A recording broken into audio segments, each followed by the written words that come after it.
Welcome to WVTC TV Network, capturing family moments in real time, bringing families closer together from the comforts of home. We are unleashing something different to the world. Start your subscription today for the low price of $4.99 per month or $55 annually. Go to www.wvtctvnetwork.com to sign up today. WVTC TV Network is streaming live on 8 different platforms. You can easily download the WVTC TV Network app on the Apple Store, Play Store, Roku, Fire TV, and more. Here at WVTC TV, we have access to movies that everyone can enjoy, including independent films, Sons of a Preacher and a Good Thing, Treasures of Life, the epic drama, The Passion of the Christ, and the box office hit Madagascar Escape to Africa. Remember, go to www.wvtctvnetwork.com and sign up today.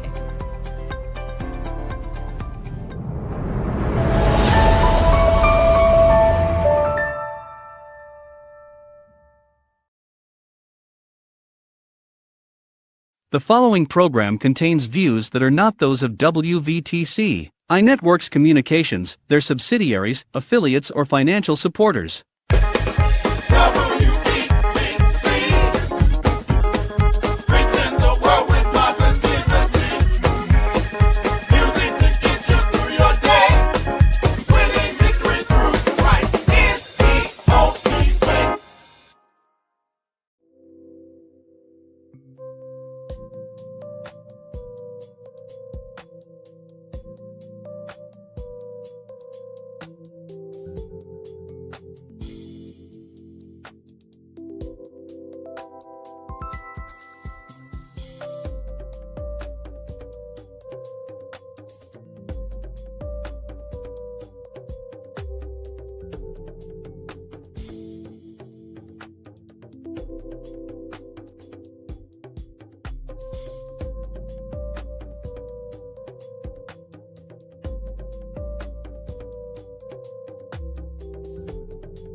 Welcome to Plant We Waater. Are you ready to dive deep into the world of love, connection, and thriving relationships? Well, then you're in the right place. I am your girl, Dr. T. Flowers, a licensed marriage, couple, and family counselor, as well as a professor of counseling with a PhD in counseling. And again, I'm thrilled to welcome you to our corner of the world where we focus on faith, mental health, and the various ways that we can enhance relationship satisfaction and even stability. So if you've been tuning in for a few weeks now, we've gone over quite a few things. We've talked about communication skills, love languages, attachment styles. I mean, by the end of this, you too will be an expert in counseling and couple relationships, which is my hope, right? And soon we're going to be having an episode where we just want to take questions from our viewers so that we can direct our thoughts directly to you and answer some of those lingering pieces. But before we get to that, today's topic is the importance of trust and honesty in relationships. Bum, bum, bum. Right? Why do I do that? Because this almost goes without saying. I would think this is probably the most cliche thing that we hear, right? You always hear, you got to have trust. Without trust, you have no relationship. And we kind of instinctively know that honesty is connected to trust. But my hope is that today we can dissect it a little bit and really think about why it's important. What does it look like in a healthy, thriving relationship? And what to do if this is something you need to build or work on. All right. So having said that, let's jump right in. I'm going to start by talking a little bit about honesty, and then I'm going to move into trust, right? I don't know what comes to mind when you think of the word honesty, but for me, it's just the truth, right? And sometimes I have confused honesty with never telling lies. But we know that none of us are perfect, right? We're not Jesus himself. And so we are going to err, we are going to sin. And I'm pretty certain that you have told a lie, big, small, white or black, whatever you want to call it. I'm sure that you have lied, as have myself. I know, don't believe it. I know, I have though. But that doesn't mean you're not honest, right? Honesty is a commitment to the truth, right? So maybe you did tell a lie to, I don't know, spare someone's feelings when they said, men, listen closely. Do I look fat in this? Okay. Honesty isn't meaning that you say, yep, you do. No, you might say, you look good, sweetie, or I don't know. I'm not a man. I don't know what to say to put. I'm glad I don't ever have to answer that. But what I want you to know is that honesty is not meaning that you are never going to tell a lie. It just means that you have a commitment to the truth. So if I use that same example, do I look fat in this? You don't have to say, yes, you look fat in it.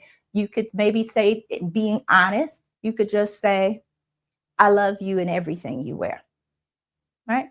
So I haven't told a lie and I'm still committed to the truth. But I think that's the first most important thing. Is recognize that honesty is just trying to be truthful. More importantly, honesty has to do with avoiding deception, right? We don't want to seek to deceive our partners. That's when we've become dishonest. And I wanted to mention that piece about avoiding deception, because just like we think, oh, if I'm honest, that means I never tell a lie, which is probably unattainable. Relatedly, omitting the truth is dishonest, right? So sometimes we think, oh, what they don't know won't hurt them. That's dishonest because that's not the truth. The truth is there's something that's happening that they don't know that you think won't hurt them. Maybe it won't, maybe it will. But again, that would be moving into dishonesty. So when it comes to our relationships and trying to apply this principle of being honest, we just want to commit ourselves to truth, to trying our very best each day to be truthful to our loved ones, whether that's your romantic partner, your husband, your wife, your fiance. Maybe you're just starting to date and it's with potential partners. Maybe it's your son, daughter. Maybe you're an adult and it's your adult mother, whoever it is, trying to be committed to the truth. I mentioned honesty first because to me that leads to trust, right? Trust is your ability to believe that this person, your loved one, will show up for you when you need them, right? Meaning that you can count on them. You can trust in that what they're telling you is honest, all of those good things. And trust is essential. I often mention these couples theorists, the Gottmans, I've mentioned them before, and they created this theory about couple relationships called the Sound Relationship House. Why is it called the Sound Relationship House? Because the Gottmans are believers, and so a lot of their tenets are going to be connected to the Bible. Just like, remember, we had the 4 horsemen, not of the apocalypse, but of our communication. Well, the Sound Relationship House is pretty similar, and it always brings to mind my scripture that upon this rock I'll build my house. You need a solid foundation, and that's true for your relationship as well. So if you think about your couple relationship right now, I'm talking about as a house with, 2, what are these, walls and a roof and I don't know why I'm using this metaphor because I don't do construction. What is this? The floor, the foundation. Thank you. So you got the foundation, the 2 walls and the roof, right? So at the foundation, they have things like knowing what's happening in your partner's world, right? They call it a love map. So do you know what's their favorite song currently? Do you know what's causing them stress? Who's their favorite relative? Things like that. But what they have as the walls, or what they call the pillars, are trust and commitment. Because without those, the house will fall. There's nothing to build upon. You have to have trust. And then as you move up and you strengthen your relationship, you get all the way to the top to what we might call higher order things that maybe not all of us have in our relationships, but we're aspiring to. And those go up to like, are you sharing in your partner's dreams, helping them to achieve their dreams, shared values, things like that. But at the bottom, these are the things we have to have. You got to know your partner, and you got to have trust, and you got to be committed. Otherwise, the house will fall. So again, trust. When I think about trust, you know that game you probably played when you were a kid? Maybe it's an icebreaker. It's called the trust fall. That's what I think about in relationships, right? If I were standing, and I want all of you to think of this. If your current partner was standing behind you and you had to close your eyes and allow yourself to fall back, do you believe that they would catch you? Maybe, maybe not. Maybe you're like, yes, of course, they would never let me fall. Or maybe you're like, I don't know, we haven't been getting along lately. Or maybe you're like, they might let me fall because it's funny or as a joke. But the truth is, even if it's as funny or as a joke, they still have violated your trust because you've hit the ground, right? So the same is true in our relationships. Though it sounds cliche, it really is difficult to have a thriving, healthy relationship without trust. You're just going to spend most of your time second guessing, questioning, filled with anxiety or worry. And that's just not healthy. Remember, we're trying to get into thriving relationships, right? So what do you do? What if you don't trust? What if you've had some either bad experiences from prior relationships? And these don't necessarily have to be romantic relationships. You could have had a bad experience growing up with your siblings, right? Where it made it difficult for you to trust people. Whatever it is, we've got to work through those things. And that's what you would do with someone like me, right? You'd come in to work through those things so that you could begin to have that pillar. Because again, if you don't have the trust, the house is going to be slanted or it'll completely fall and crumble. You all see, I don't have my co-host with me. So I'm going solo, but I love that she asked me some questions. So I hope this is making sense. I hope I'm not talking too much like a counselor, but that what I'm saying is resonating. All right, so let's talk about what do we do if there's no trust. The first example I gave was something that happened that had nothing to do with your partner. Maybe, you had some experiences before you ever met them, which make it difficult for you to trust. If we think back to attachments, when we talked about how being either securely or insecurely attached, you could see how, having your trust violated would lead to an insecure attachment style, right? So the truth is that with trust, the way to build it is over time. It's difficult to have trust without time, right? In fact, so a lot of my work that I do is with what we call high conflict couples. So these are couples who are in a lot of distress. Sometimes they're, this is the last straw. They're thinking about divorcing. Oftentimes, I would say in my practice, my high conflict couples, the vast majority of them have dealt with or are currently trying to deal with infidelity, right? An affair of some sort, which is probably the first thing that comes to your mind when you think about a major violation of trust, because we've got both pieces, mistrust and deception, which I talked about. What do I do? What do you do? How do you rebuild after something like that? Well, I want to tell you can rebuild, but it takes that other pillar of commitment from both parties. What I tell my clients, and this is true, you can actually have a relationship that's better, healthier, and even more thriving post-infidelity than you did before the infidelity. You're probably like, especially if you've gone through this, you're like, girl, stop it. I don't believe it. But it is true, because oftentimes with infidelity, there was some underlying problem there, something that wasn't being addressed before the infidelity occurred. And by going through the process of counseling and learning how to communicate and to share unmet needs and all of those things, that thing should come out. And once it's come out, you can actually be closer and have a healthier relationship. Now, I'm saying that can happen, and it can. Is it easy? No.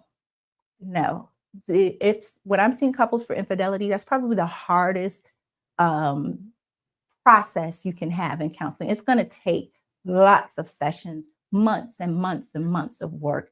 And it's not going to be fun, right? And what I mean by fun is it's hard work when you're sitting in there with someone like me and your partner and you're bringing up all of these things. It's hard, it's grueling, it's emotional. You can feel the fear, the frustration, all of that in the room, but it can be worth it because you can come out on the other side, like I said, happy, healthier, and as a unit. All right, so back to, I got on a tangent. I'm sorry, y'all. Trust. What do you need? I said time, right? And the reason I started talking about infidelity is because this is what I have to share with my couples who are high conflict when the trust has been severely broken.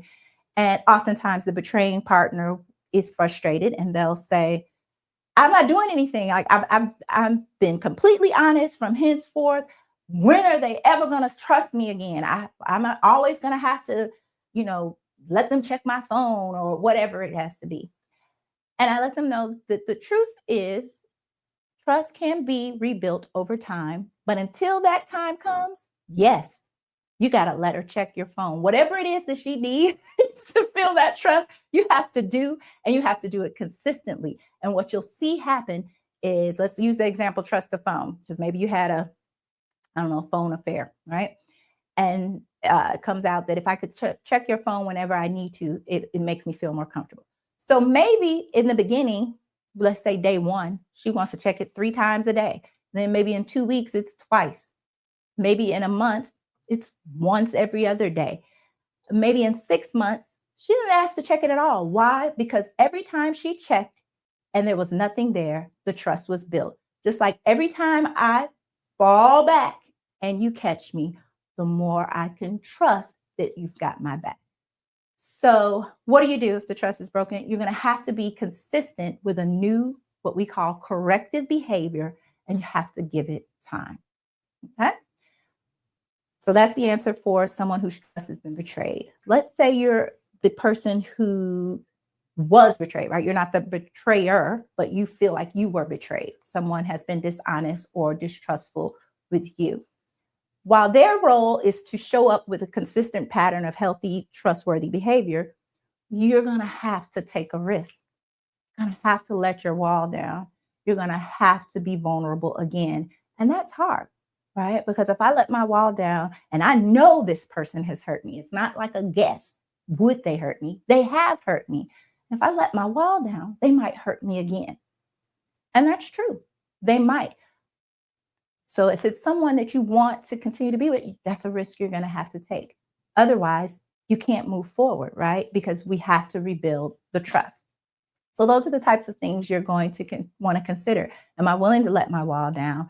Am I willing to be vulnerable? And on the other side, am I willing to consistently show up with trustworthy behavior? We can have those two pieces. The trust can be rebuilt and you can move forward. So we talked about trust. We talked about honesty, which is directly linked to trust, right? And I've talked about some ways that you can restore it. What I want to highlight, whether you're at a place where you need to rebuild trust or maybe at the start of your relationship, wherever it is, the trust is going to come from communication, right? Hopefully you can hear that in what I'm saying. You have to establish a way to communicate. Why? You go back to my example about maybe something happened in the phone and what makes I keep saying she, which is showing my own bias, but maybe let's say he was the one who was betrayed. So maybe he wants to check the phone. Well, you have to communicate, because how else would you know that that's what would make him begin to trust you again? So you have to be able to have the conversation. You have to say, this happened. This is what would make me feel comfortable. This is what I need from you at this time. Is that something you can provide? I said a word there that is synonymous or equal to vulnerability. Is need, right? A lot of times, I'll speak for myself, and I know I'm speaking for someone. There's this society out there, this culture of you're a strong Black woman. You don't need anything from anybody anytime, right? Well, that's a lie. The attack of the enemy. You need your partner. You need them to show up for you, and you need to be able to be there for them. I always say it wrong. Help meet, right? You need to be able to be a helpmeet, which means men and women, we need each other. That's just the truth. And so being able to be vulnerable enough to express your needs so someone can show up is a big part of the task. I was watching a preacher earlier today talking about divorce, marriage, and singleness coming from Matthew. And, he just affirmed something that I'd already been thinking and that I've shared with people close in my circle. And that's that I feel that the enemy is attacking marriages, right? Why? This preacher mentioned that a marriage can closely resemble the relationship between Jesus and the church, right? They even said he was the bridegroom and things like that. So it's kind of the closest thing we have on earth to covenant relationships. And if you can destroy that, if you can destroy the marriage, so goes the family. And if you can destroy the family, you might be able to get some generational curses and trauma going on. And so knowing that, and knowing that one of the tricks or tools of the enemy is deception, or to create doubt, mistrust, dishonesty. This is really crucial to understand that establishing trust and honesty early on will be a type of glue for your couple relationship. There's a term called your we, W-E, ness, right? So like if I said cleanliness, but I'm saying your we, like we, a couple, ness, your we-ness. I like the way it sounds together. But anywho, that thing is built upon trust and honesty. And the more solid it is, your relationship can become like thinking of superheroes and stuff like that, is it called a force field? Like a force field against all of the attacks that are out there in the world. And you can fight that together because it's strong, it's solid. Those fiery darts can't penetrate that, right? And so, I think the enemy knows that as well. But if we as believers know that, we can work on it. Remember, a marriage is a 3-strand cord, you, your partner, and God. Pray together, communicate, avoid deception, be honest, but don't have an unrealistic expectation. Honest doesn't mean you'll never lie. And for those of you who struggle with trust, be vulnerable, be forgiving, right?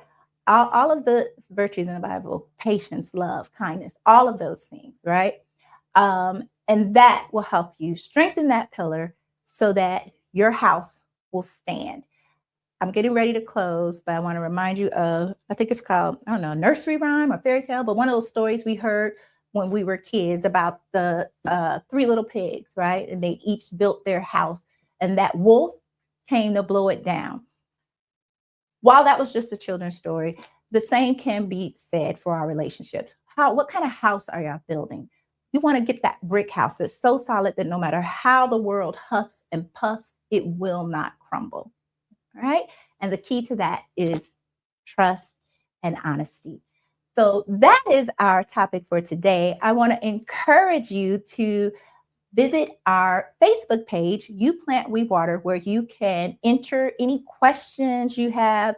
Maybe you have a real life scenario that you're going through. Maybe you'd like a little bit of insight and guidance. I hesitate to use the word advice because as a counselor, I technically cannot give you advice, but I can answer your question. So please visit us there and share any questions or comments that you have so that the next time I'm before you, we can begin addressing some of those things as we move forward into other topics related to thriving, healthy relationships.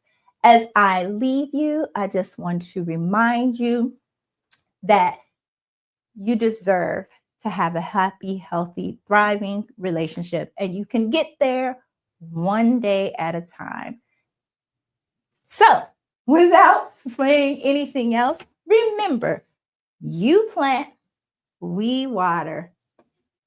Take care.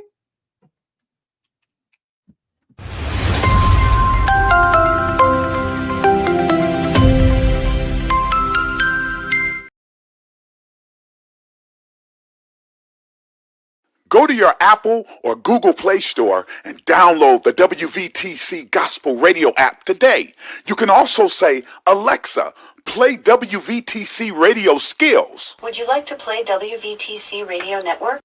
Absolutely. Download it today. Go to your Apple or Google Play Store and download the WVTC Gospel Radio app today. You can also say, Alexa, play WVTC Radio Skills. Would you like to play WVTC Radio Network? Absolutely. Download it today. Views made on the preceding program are not those of WVTC Radio, iNetworks Communications, or their financial supporters. Winning victory through Christ, WVTC Allsip Chicago, and iNetworks Communication Station.